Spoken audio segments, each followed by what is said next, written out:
My mom is having a medical procedure done today that involves the throat, nose, lung area. So I thought it'd be really nice if I just made some soup. Most of the ingredients we don't have. So I'm just gonna run to all of these and pick those up really quick. I'm gonna be making Zuppa Toscana, which is literally an Olive Garden recipe. I had to make some adjustments to the recipe, so it's not entirely the same, but I think mine is better. Girl, why am I always bald right here? Okay, so let's head out. Hi, go ahead. What's your order? Hi, can I get a medium fry with a ranch and then just a medium Coke? A medium Coke? Yes, please. Okay. Aldi's was crazy busy because it's going to be the start of the new year, so just enjoy these clips of me eating. Okay, it's only 2:40, but I'm gonna start prepping this ready to go when I'm ready to start. I'm gonna give you the breakdown of the recipe, so it's all right here in the beginning. Now, I haven't ate at Olive Garden in a hot minute, but one of the things in the soup is that I always wish that there was more meat in it. So instead of using a pound of Italian sausage, I'm using 2 pounds. You're gonna need some oil or butter to cook up the onion. That's just a soul feeling. Medium yellow or white onion, either will do. 3 cloves of garlic or more, whatever your soul feels like. 6 cups of chicken broth, 2 cups of water. And then I don't know what's up with these copycat recipes, but they call for yellow potatoes. Don't do that. From the deep recesses of my mind, I remember Olive Garden always using russet potatoes. They just hold up way better when you're cooking and boiling them, and they won't turn the soup into lumpy stew. I don't know what you would call it. They don't change the consistency of the soup that much if you accidentally overboil this recipe. The other big thing that I changed with this is obviously Olive Garden gives you medallions? Is that the right word? I don't know. They give you like sliced potato, and I don't find that an enjoyable eating experience when you're like, and it's too big for your mouth. So I just cube them. It's way easier and it makes it more simple to boil. You're gonna need some kale. I typically go with like a bunch or a bunch and a half, or just a bag from Aldi's. It says it's 2.5 cups, so do with that what you want. 2 cups of heavy cream, Parmesan, and then salt and pepper. The original Olive Garden recipe also uses bacon bits, I believe. I just cut that out because like I don't buy bacon bits, and also I don't feel like browning bacon. So, okay, so that's the recipe with the measurements. I'm gonna start prep work now. Okay, so first off, I'm gonna go ahead and grab my onion and give it a nice little dice. I personally really like my onion being tiny, so I cut it really tiny. However, you can do whatever you like to do.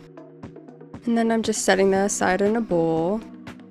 Next up, go ahead and grab your kale and go ahead and give it a nice good rinse. I personally don't really trust that it's been washed enough in these prepackaged bags. And then I'm going ahead and removing any cores I find. I personally peel the skins off of my potatoes because I don't really care for them. And yes, I pre-peel them before I wash them. It doesn't make sense to wash the dirt, peel them, and then wash them again. Next, I'm going to cut those up into cubes like I said, and in a bowl separate to the side, I've got a little salt water going to remove the starch out of it. First up, we're going to go ahead and brown the sausage. Once you got it all brown, go ahead and set it on a plate with a paper napkin to soak up the grease. Now we're going to add a little oil to our pan and dump in all the onions we just cut up. Once the onions have sweated a little bit, go ahead and add in your garlic. Garlic tends to burn pretty quick, so I added about the halfway point with my onions. Once they're pretty cooked up, go ahead and add in your chicken stock. And once the chicken stock has been warm, go ahead and add the potatoes. Don't worry, I didn't forget that little piece. And once your potatoes are thoroughly cooked, go ahead and add your sausage back in, add your kale, and add your heavy cream. Sorry the lighting is not great. It is nighttime. And I wanted to be by the Christmas tree because I know it's coming down soon. Because tomorrow is New Year's Eve, and then we don't really keep the tree up after New Year's. So I wanted to do a little bit of a Christmas haul of some of the things I got that I really like or kind of caught me off guard that I got. Things first. I don't have the mic clipped on me. My future sister-in-law got me this shirt. It says, "I refuse to tolerate gluten." And it's true. Kind of on the same theme. It's called The Very Hungry Celiac by Melanie Person, I believe.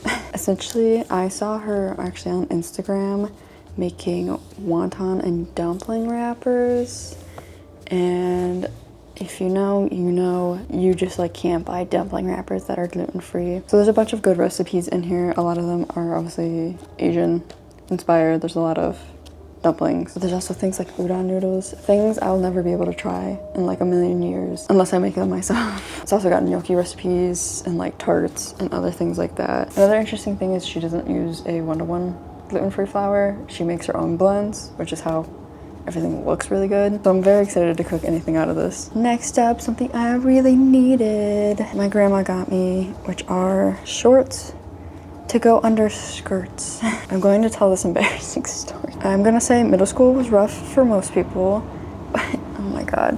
Skater skirts were really popular at this time.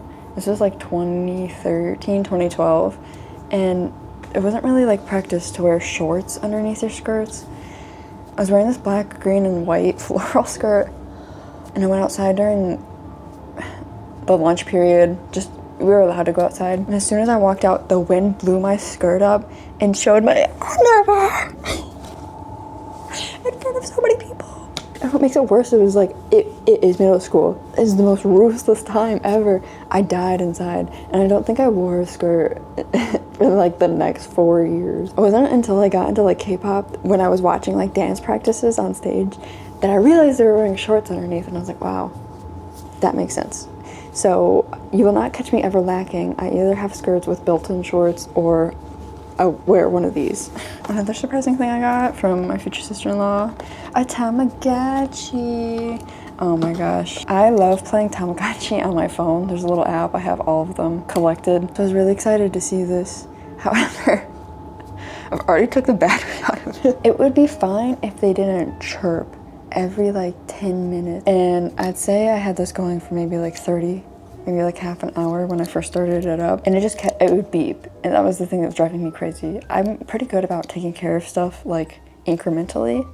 I like always pay attention. But because this was like a baby when I first got it on Christmas, it just needed a lot of attention. So like honestly, if you know how to take care of a Tamagotchi without it being as annoying, let me know. It makes sense why they got banned in elementary school. And then another thing, my sister-in-law / my brother, I don't really know my brother or my sister-in-law which one got me which, because they were wrapped all in the same thing. But it is like a salad bento, but like it could hold anything. It's got little spot on the top for the fork. You open it up and it's got the first compartment, obviously with a little salad or dressing container. And then it opens even further to hold everything else. And like what my sister-in-law said, she was like, oh, I thought this would be really good if you go out and you know you're going to a place where you can't really have food. Like they don't have gluten-free things on the menu. Or like I'm going to hang out with friends and like I don't want to burden them with like food. Great to put snacks in. Honestly, I could see this like holding rice and then toppings. This is one of those gifts that you don't really like think about for yourself. But like once you get it, it's like, wow, I actually really needed this. Another thing. I know this for sure was from my brother because I specifically asked for it from him. I'm gonna pronounce this so wrong. The Anam, I'm guessing. They make signature perfumes.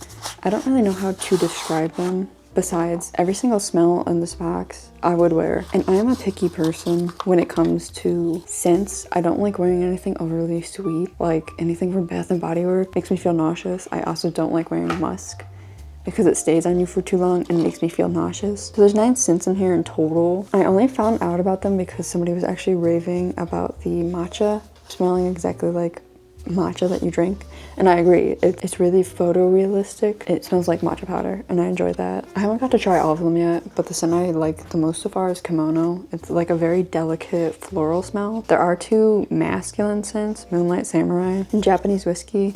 I'd say Japanese whiskey is very gender neutral. I'd say this one's a little more masculine. It's got some more musk undertone. I'll put this up here if you want to read like what the notes of each thing is, in case you sound interested as well.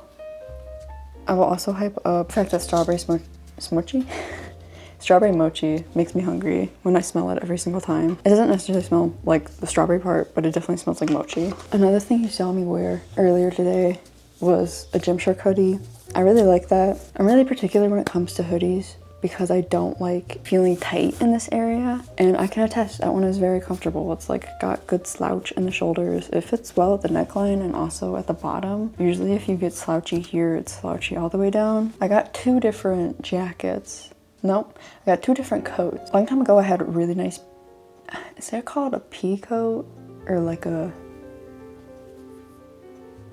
I don't know what you call that style of jacket, but I really liked how it looked. I wanted a more fancy way to dress up because like honestly, when you live in the Midwest or anywhere cold that has snow, you're like more likely than not spending 5 months being cold and wearing a coat, and you don't get to see your outfit. So I wanted something dressier that I could wear scarves and earmuffs, and I think they look very nice on me. Thank you, Mom. And then this is like my big gift, which is an Instax square link. Essentially what this is a Polaroid printer. So I can just turn this on and it pairs with an app on my phone, and I can print out any photo that I've previously taken or take on the app, and it will come out in a Polaroid, which I'm super excited about. I'm very obsessed with having Polaroids. But let me break it down for you. I understand why people like don't understand the Polaroid hype, but let me ask you this. When was the last time you printed out a photo? The last time I think I did it was when I first moved to college, which was in 2018. And I haven't printed photos since. Like, I don't have the initiative to go out and go to Walgreens and get them printed. So like, this is just like a super easy way, and now I have physical things. And one of my favorite things to do is look back at my parents' photos from when they are my age now and just like see what it's like. Like, it's very interesting to me. So I'm a big fan of physical media. The story behind this is funny though, because we got a Amazon magazine like way back in November, and I was looking in the kids section. I was like, oh my gosh, I forgot. Like, I really wanted one of these a long time ago, because I thought it was really cool that they could like print in a photo and it ensured that the quality was good and the picture actually came out good. Because I have a couple Polaroids where I'm just blinking in them, which is, you know, I guess that's like the magic of having a Polaroid. But my mom paid attention to the fact that I just idly said that, because I had asked her during Christmas, and she's like, oh yeah, you said that to me, and I made sure to take a picture in that magazine before it got thrown away so I could order it the next day. And I was like, Mom. And then I wanted to list off some of the things I got my family for Christmas. I'm probably not gonna remember it all, so I'll just list the cool things. For my brother, I got him a black Detroit Lions Hutchinson jersey. In all my 25 years of life, within the past 2 years, the Lions have been playing excellent, so I'm very excited to see how far they can go. What I got for my future sister-in-law is like a book that has a world in it, so it can sit on the bookshelf. I'll like include a picture. I don't know how to describe what it is. I've seen people build them. They essentially just sit on your bookshelf, and it's got a theme in it, and it's like a little world all the way through, you know. And then together, one of the cool things I got them was a Sakura box, which is really interesting because I've never ordered from them. It's very nicely put together. The pamphlet is super nice. They got a bunch of different snacks and some tea and a little ceramic dish type thing. It's very unique because obviously it's like snacks from whatever prefecture that they're doing, especially at local companies. So it's kind of like a good way to taste something that you wouldn't find commercially. For my dad, I ended up getting him licorice.com licorice. Apparently it's very primo. He really likes it. He's raving about it. Everybody in my family says it's really good. I can't try it because I was eating it, but I'll take their word for it. I also ended up getting him his cologne that he likes to wear from Givenchy. I don't know how you pronounce that. And then for my mom, I ended up getting her this nice gazing ball because ours ended up breaking out back. She very much loves gardening and maintaining flowers, and so it's kind of like in her garden area. I also ended up getting her 2 really nice sets of Selma brand pajamas, which are really soft and really nice, I will admit. That is genuinely all I can think about off the top of my head at the moment. I know I got them more stuff, but those are like the interesting things, because otherwise it's like facial powder and brush cleaner mats. I don't really know. It's nice because like that's exactly what they wanted, but so yeah, I hope that was interesting. Obviously I love everything I got. I didn't really have many ideas for what I wanted for Christmas, but everybody knows me so well and they nailed it perfectly, so I'm very happy and grateful for what I got. Okay, time for bed because it is 3:13 in the morning and I'm tired. But I had to stay up and train myself for New Year's Eve, which is technically today. Whoop whoop. So it's New Year's Eve, and I kind of always heard that if you clean your space, you'll go into the new year with like a fresh start. There I am, not really wanting to clean, but I thought I'd do some cool transitions. Look how cool this is. Did I eat it up or what? Let's give a little round of applause for this transition.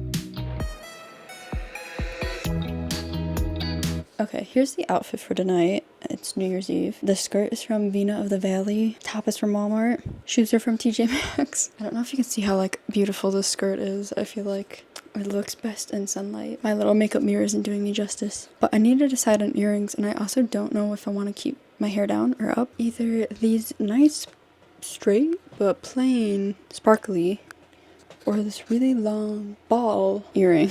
I almost feel like the ball one is too long. I wonder if I could cut it.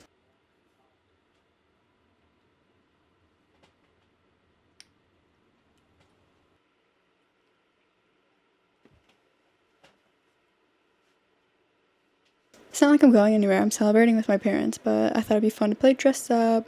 So in actuality, I'm not wearing these heels. But if I was going out, those heels are a part of the outfit. 9, 8, 7, 6, 5, 4, 3, 2, 1. Happy New Year!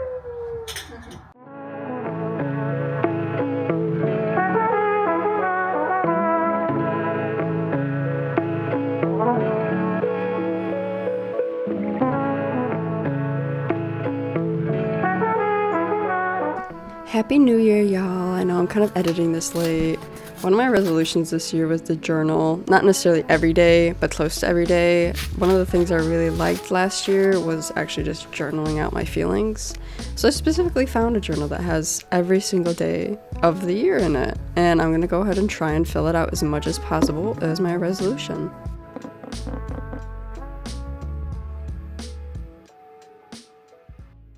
Hello, I'm currently sick. I've been sick since Tuesday. It is now Sunday and I can't get rid of this congestion in my head. But got a little DoorDash or Grubhub, whatever. Drinking a island green smoothie. Oh my god, every time my name is not correctly spelled, it's whatever. It's fine. And then I don't have my sense of taste right now. It's not COVID. I went to an after hours clinic and they told me it wasn't COVID. They did a COVID test. I knew it wasn't COVID. I just got some weird viral thing and my taste is gone because all the pressure and mucus is in my head anyways. I can't taste anything, so I'm going for things with good texture. And so I got a big Greek salad with chicken on it and extra chickpeas. Cause texture. That's like the only thing I can say is texture.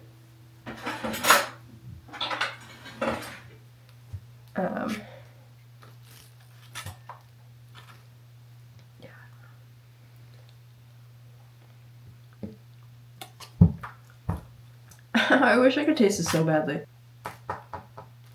Usually this tastes really good. Also, another thing about like not having any taste is like, I can't really tell if something went off or if like something's bad. Like I've had some leftovers, but I have no clue if they're still good because I can't tell. At least eating the salad is actually satisfying. And this is also just cold, so that feels good. But here's my little mukbang. Yay. I swear I better feel better by tomorrow. Hello, video editor Taryn here. I just wanted to preface that these next clips actually are out of order. I filmed this back in November when I was making this cosplay, whereas the previous clip is like now currently. It's like January. I'm still a little congested, still getting over it. But yeah, I still wanted to include these clips because I obviously filmed making the cosplay, so even though it's not like a professional how-to, I thought maybe you'd still like to watch it. Okay, enjoy. Hello, good afternoon guys. Kind of was debating what I wanted to cosplay, but I ultimately landed on going as Momo Ayase from Dandadan. I am really liking the show. I actually read through the manga twice. It is definitely a manga / anime that is for mature audiences, so please research it before going into it, especially episode 1. But I do have everything already set for Momo's cosplay. I already own a lot of the stuff. If anything, I just had to buy the bow tie. But I had a really good thought that would really be fun for my cosplay. I have had Neil A for about a year now, over a year now. I love him. He is one of my favorite stuffed animals I have. And he is a Build-A-Bear, actually, so he's still available to make. Like, I made him, obviously. I am mother. But what I was thinking is because Okarun is into the occult, I was like, why not make Neil an Okarun Jr. and make him a little outfit? So I actually already have like outfits for my bears. Obviously, this isn't the only Build-A-Bear I have. The pants are set. I don't need to make pants, but I do need to make his school jacket, and so I'm going to be using this tuxedo type thing as the guideline for making the school uniform. And I'm going to be hand stitching it all because my sewing machine right now isn't working, which is fine. I kind of don't know what I'm doing. Everything's trial and error. Come along with me as I try to make a little cosplay for my bear. Alright, like I said, this isn't like an actual cosplay tutorial. I'm sorry if you're looking forward to that. Essentially, I'm just going to try and walk through the steps that I did in making this cosplay for my little bear. I got some cheap black fabric from Walmart, and then mainly what I was trying to do was measure out the suit, measure out the bear so everything would fit. I took a lot of time measuring out the sleeves because I knew that if I messed those up, then I would have to redo the whole thing. So I took the measurement off of my bear, and then I also took the measurement off of the actual pattern I had and created my own template. I also ended up just measuring the full length of his body. I was a little afraid that I'd make it too short, but I actually just ended up pinning the suit itself to the fabric so I could cut out the shape of it overall. And be careful when you're cutting this out if it's something that you actually like, so you don't cut the real piece of clothing. And from there, I kind of just eyeballed cutting out the armholes. I was just holding the fabric up. I kind of measured the distance from the little tuxedo that I have to where the armhole was on that, and then cut out this armhole. You could be more specific. I definitely was not. But either way, thankfully it worked out and it fit him. From there, I'm now cutting out the template that I drew for the sleeves. I'm going to pin that onto the fabric and cut it out. That way it is actually specific and not just kind of freeballed. Make sure that you do 2 of these, 1 for each arm obviously. If you wanted to get really specific with how to make this type of shirt, I'm sure you could look up how to sew baby clothes or just downscale a normal t-shirt design. This lighting is spooky. I have to pick up polymer clay to make her earrings. And maybe actually baby clothes because, oh my god, it is very hard to do without a sewing machine. Hemming raw edges and just the whole setup. So I'm just gonna see what they have. I'm the type of cosplayer that likes to take pre-existing pieces and edit them to be what I need. So I didn't show it, but I picked up the white clay along with the green and the yellow. okay, I was able to find the polymer clay and I was able to find wire that I think would be sufficient enough to make glasses, and I also got wire cutters. However, there was no chokers, which I'm so like disappointed. Like everybody wears a black choker. How could they not have black chokers? And the baby clothes there, I don't even know what I'm looking for. I know they're like preemie or 0 to 3. I don't know if that means months. I don't know anything about baby clothes, but I'm gonna stop over to Kohl's. I'm feeling more confident that they'll have maybe baby clothes I could work with, and also hopefully a choker. I mean, come on now. So Kohl's had none of those things, so I made a quick stop at Aldi's, got some chip dip, got some little cheddar biscuits to make, and I went back feeling kind of rejuvenated that I could maybe, in fact, actually make this work. So I held the wire up and kind of just made sure it was big enough on my bear. I ended up hot gluing it first. That didn't work. I ended up using UV like nail glue. That also didn't hold. So I really don't have a solution for these glasses. They were my biggest complaint when I was making them. They didn't sit on my bear. I sewed them into my bear. They broke multiple times. It was very frustrating. So if you have a recommendation on how to keep wire together that isn't soldering, please let me know. Now on to the main event, which is hemming all of the edges, essentially rolling them over, making sure there's a clean line. I had to hand sew all of this, and it was very messy. I probably could have done this within maybe 20 minutes. Instead, I spent about 3 hours hand sewing it all. Thankfully, it all fitted and looked good, and by looked good, I mean it looked good from the road. Don't get too close and look at the details. Okay, this is where we're at. But because I couldn't find any buttons at Walmart, I'm just going to take it off of my shirt and I'll sew this back on later. But these are the perfect size. Yeah, I can't believe Walmart didn't have any buttons. I was honestly a little annoyed. So what I ended up doing was grabbing the second down button for my sleeves and then also the very bottom button, since I always took the shirt in and like it wouldn't be sad because it's missing. And then I kind of just eyeballed it and sewed it on. I had to fix it a couple of different times because it definitely wasn't straight, but eventually we got there. Next up is the earrings and the little pendant that sits on the back of her choker. Make sure you get white. I could tell that the green wasn't the correct shade, that's why I mixed yellow and white into it. With the clay all mixed up, I ended up rolling it flat and cut out 3 different ovals. One of them was kind of bigger, that one is for the necklace. And then I smushed down the edges, rounded it out, made sure it got all flat. Before I baked it, I made sure to shove eyelets into it, that way I could hook on the jewelry extension that I'm using here. I also shoved some clay onto one of the studs, that way I could get the effect of a floating earring. I just pushed it through the eyelet hole that was in the earring that I made. And yeah, that is the completed Momo Ayase cosplay I made. My mom thankfully actually had a choker that I could use, so it ended up working out. I thought it turned out really cute. Let me know what you think.